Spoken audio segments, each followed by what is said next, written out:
It's really fun. And Nick, you'll see in later parts of the show, he's so musical. I don't know if people really understand what like a musical guy he is, and he's a strong writer, he's a strong arranger, he is a strong creative. So, you know, the blinds is one thing, he has nothing to do with the music, but then when you get into the later sections of the show where he has strong influence on the music they perform and the arrangement, he's phenomenal. Really. Have you been thinking of him for a long time to join the show? Yeah, he's definitely been on the list for, I mean, we constantly have lists and we're constantly thinking about people.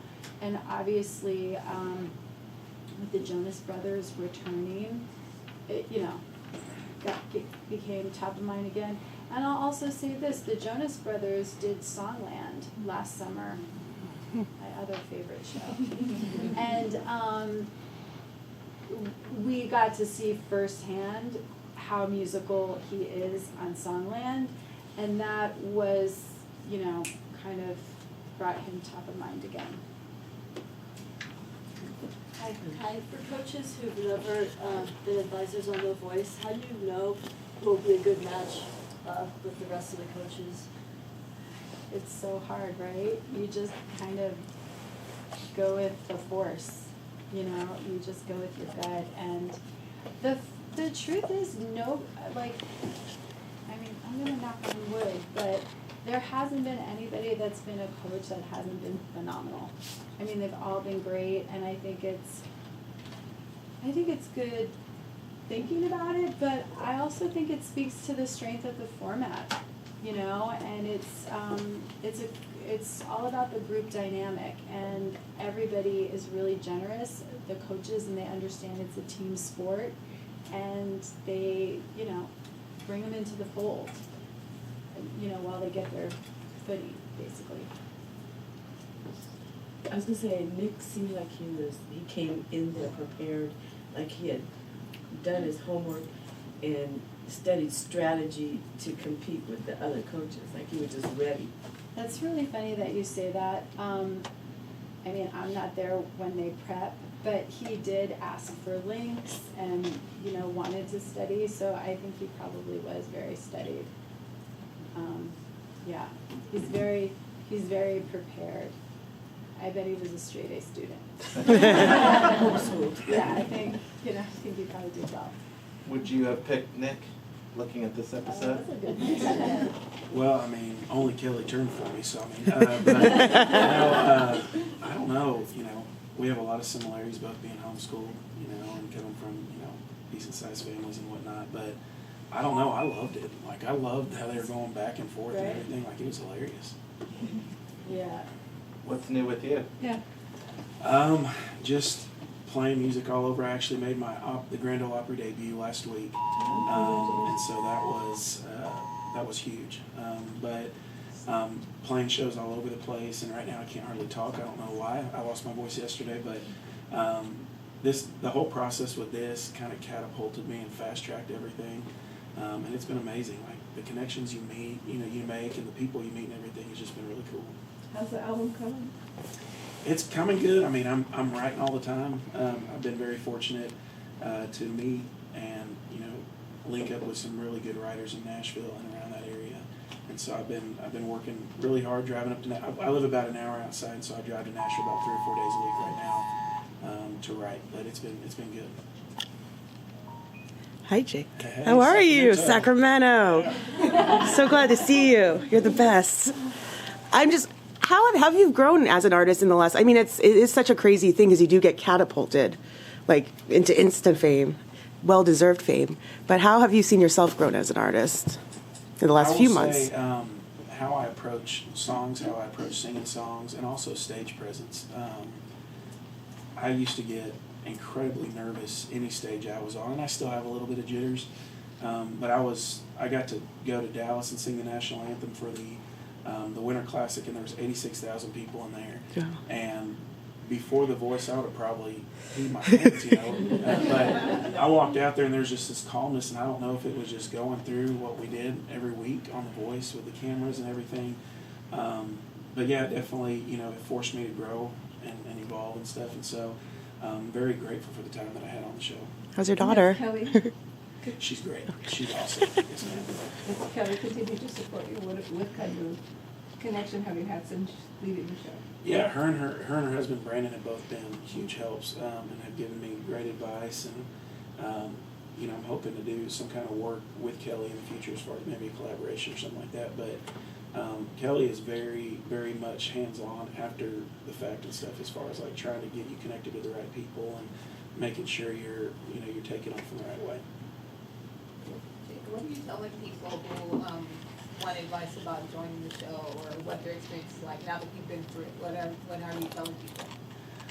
I tell everybody the same thing. When I first found out about the show, I thought it was fake. I thought it was like, you know, why in the world would somebody want me to come audition?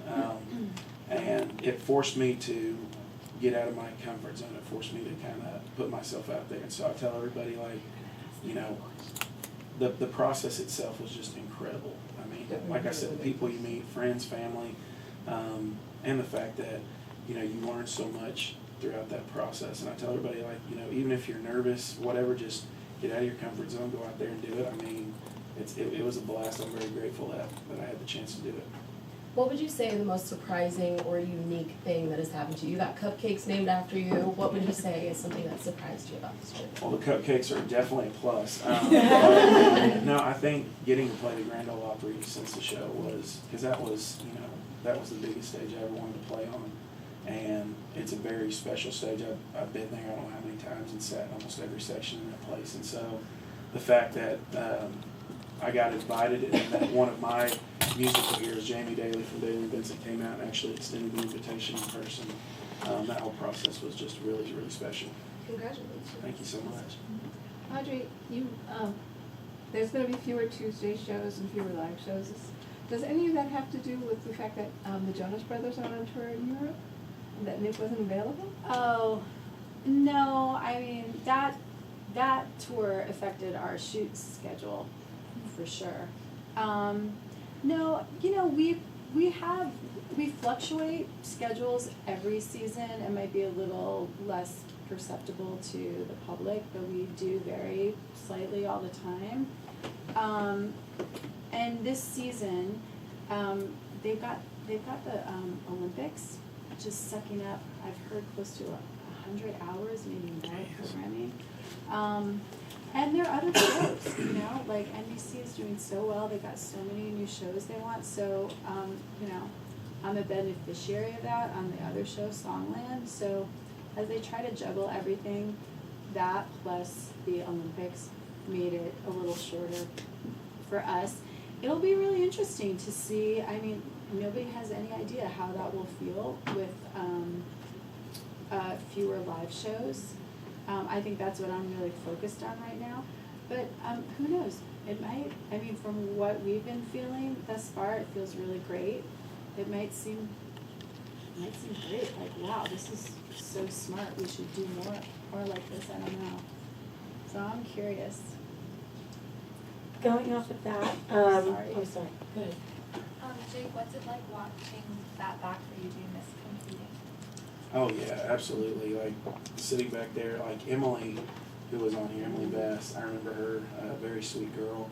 But it's crazy to see that side of it. And I remember watching the season I was on, sitting at home, thinking about that whole process and how quiet it was when those doors opened up and you walk out there. And you know, it's an incredible thing, but there's so much talent. Like I remember thinking that on my season, and on this one, I'm just like, goodness.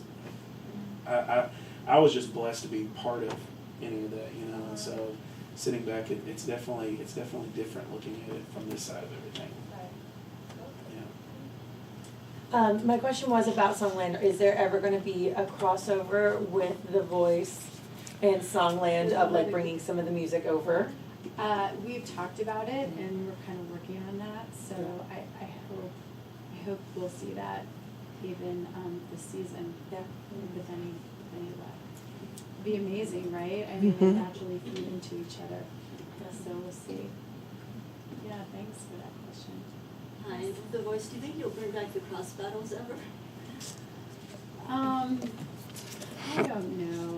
It's funny. The cross battles, we debated that element for a long time, for years. It actually had started in other territories, and we debated, and we tried it, obviously. There were a few different ways to execute it, and that, I think it was 2 seasons ago, there was a taped version and a live version. The way our schedule laid out, the only way to try it was in the live version, which is what we did. And in hindsight, you learn. I think looking at it now, had we been able to do the taped version, it might have been more successful. That said, I don't know that we'll try it again, but I feel like if we ever decided to, we would probably try a taped execution to see if that would remedy some of the, the complaints about it, or, what people didn't like about it.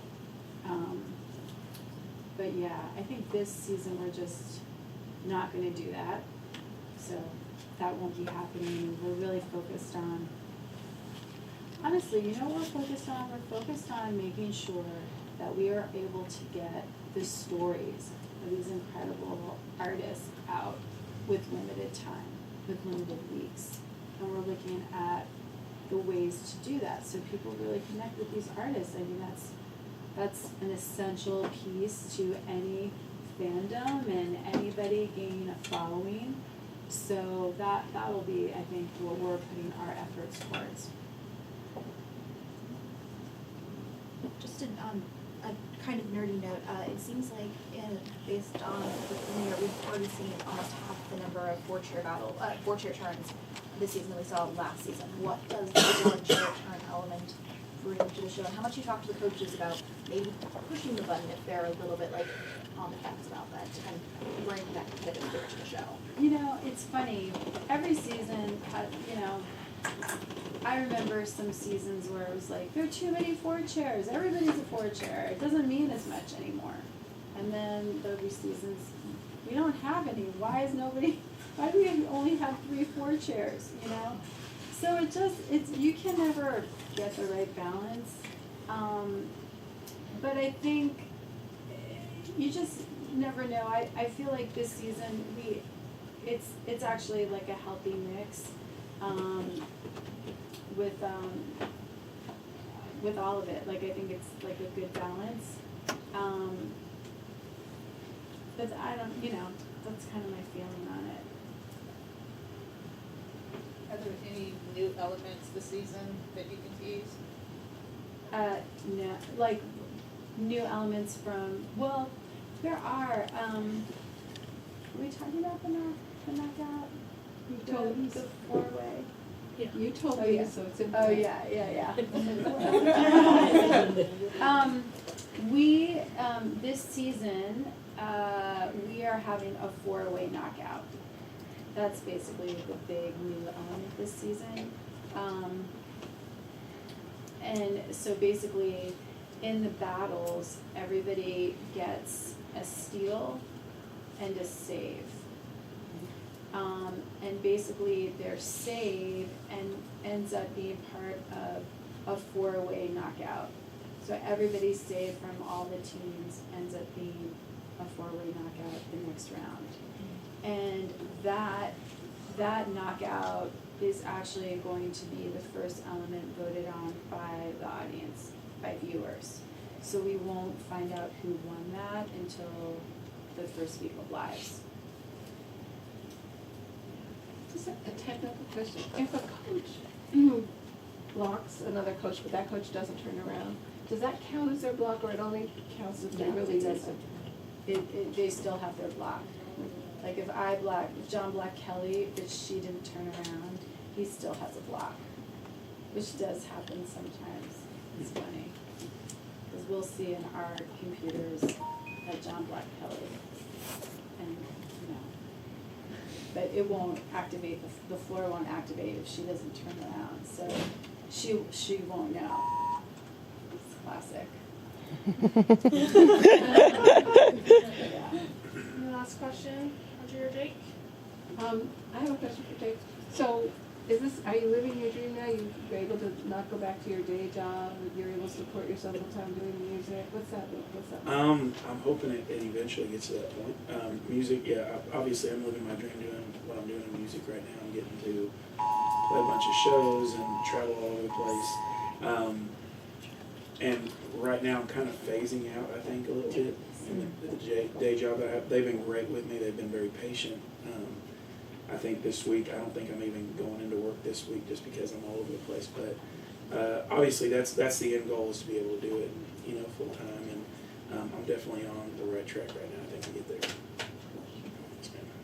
I'm sorry, what's your day job again?